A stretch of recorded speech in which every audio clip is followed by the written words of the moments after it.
আমার মক্কেল উনি দেশেই ছিলেন না এবং তার ফেসবুকে আপনি যদি দেখবেন সপক্ষে বেশ কিছু পোস্ট আছে। এই ঘটনাটি যেদিন মামলা হয়েছে, যে ডেট অফ অকারেন্স, ওই সময় উনি কানাডায় অবস্থান করছিলেন এবং আমরা সে সুবাদে তার পাসপোর্টের অ্যারাইভাল এবং ডিপার্চার সিল আদালতে প্রেরণ করেছি।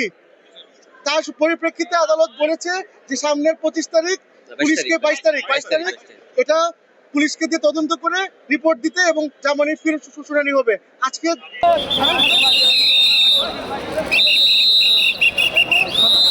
বাংলাদেশের স্বনামধন্য নায়িকা, উনি দেশে এবং বিদেশে শি ইজ ফেমাস এবং তার সাথে কোনো রাজনৈতিক দলের কোনো সম্পৃক্ততা বা সদস্য উনি ছিলেন না এবং এই ঘটনার সাথে তার কোনো সম্পৃক্ততা নেই, উনি দেশেই ছিলেন না এবং কোনো তথ্য প্রমাণ বা কিছু পুলিশ করতে পারেনি।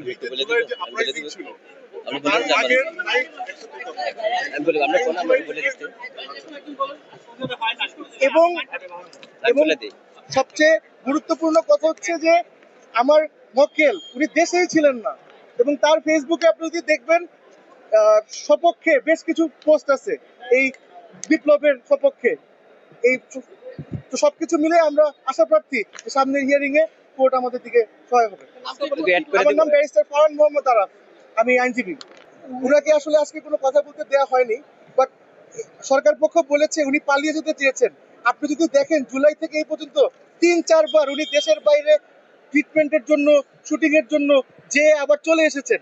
তার কিন্তু পালানোর কোনো ইন্টেনশন বা মোডাস অপারেন্ডি নেই, সেটা আমরা সরকার পক্ষকে বোঝানোর চেষ্টা করেছি, সহযোগিতা করেছি। আদালত ওই রিপোর্টের পরে 22 তারিখে আবার আদালত বসবে।